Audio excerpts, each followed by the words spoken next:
Student, let us see the question.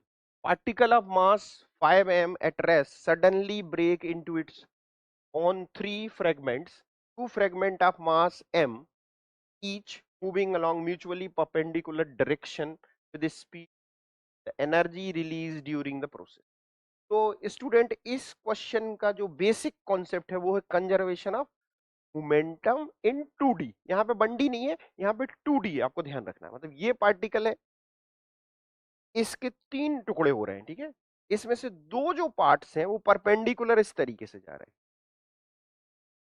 तीसरा part जो है वो इस तरीके से जा रहा है। ये 3 पार्ट में डिवाइड हो रहा है। तो आपको ध्यान रखना है कि इसका इनिशियल मोमेंटम 0 था क्योंकि ये रेस्ट में था। फाइनल जो मोमेंटम होगा वो भी 0 होगा। तो लेकिन ध्यान रखना है ये कि इनको वेक्टोरियली वेक्टर में ऐड करके 0 के इक्वल करना है, ठीक है। ये आपको यहाँ पे ध्यान रखना है। चलिए तो क्वेश्चन सॉल्व करना स्टार्ट करते हैं। इसका मास कितना है 5m, टोटल मास 5m है आपका, ठीक है। और ये रेस्ट में, ये 5m आपका रेस्ट में, इनिशियल जो मोमेंटम होगा वो आपका 2 होगा, इनिशियल मोमेंटम आपका 2 होगा। अब इसके बाद 2 फ्रेगमेंट्स जो हैं, 2 जो पार्ट्स हैं उनके मास mm है और ये परपेंडिकुलर डायरेक्शन में जा रहे हैं v वेलोसिटी। m इस तरीके से जा रहा है, दूसरा m जो है ये इस तरीके। तीसरा जो पार्टिकल है आप समझ गए, उसका मास अपने आप 3m होगा, टोटल मास 5m है, इसका मास 3। ये इस तरीके से ऊपर की तरफ जाएगा, वेलोसिटी मान लेते हैं v डैश। यहाँ पे ध्यान रखें सारी वेलोसिटी जो है वो डायरेक्शन के साथ रिप्रेजेंट है। अब यहाँ पे इन दोनों का रिजल्टेंट जो मोमेंटम होगा वो तीसरे के मोमेंटम के इक्वल एंड अपोजिट होगा, क्योंकि टोटल मोमेंटम इनिशियली कितना है 0। इस पार्टिकल का मोमेंटम होगा mv, इस पार्टिकल का मोमेंटम होगा mv। ये जो नेट टोटल मोमेंटम इन दोनों पार्टिकल का आएगा ये आ जाएगा mv√2।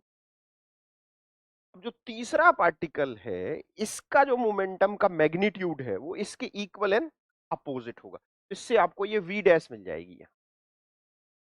m यहाँ पे ध्यान रखें 3m है, v डैश इज इक्वल, यहाँ पे सिर्फ अपन मैग्नीट्यूड इक्वल कर रहे हैं, ठीक है। इन दोनों का रिजल्टेंट थर्ड के मैग्नीट्यूड के इक्वल हो जाएगा mv√, m कैंसिल हो जाएगा, यहां से अपना आंसर आ जाएगा v dash is equal to v√2 by. अब अपने पास तीनों पार्टिकल की वेलोसिटी है, ठीक है। डायरेक्शन इसकी इस तरफ होगी, इन दोनों का जो बाइसेक्टर एंगल आएगा उसके अपोजिट, बट यहां जरूरत नहीं इस क्वेश्चन में। इस क्वेश्चन में आपको एनर्जी निकालनी है, रिलीज्ड एनर्जी, मतलब तीनों पार्टिकल की काइनेटिक एनर्जी का सम करना है।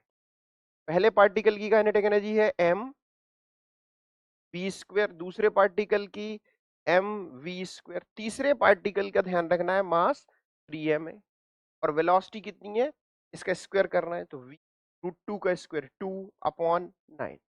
यहाँ से ये 2 से 2 कैंसिल हो रहा है, ये यहाँ से ये, और ये दोनों हाफ हाफ ऐड होके 1 हो जाए, mv स्क्वायर प्लस यहाँ पर आपके पास आ रहा है m स्क्वायर बाई 3।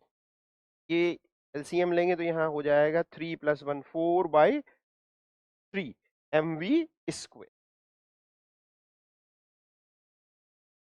तो फाइनल जो आपका आंसर आएगा वो यहाँ पे आपको मिल रहा है ऑप्शन डी में मिल रहा है फाइनल आंसर।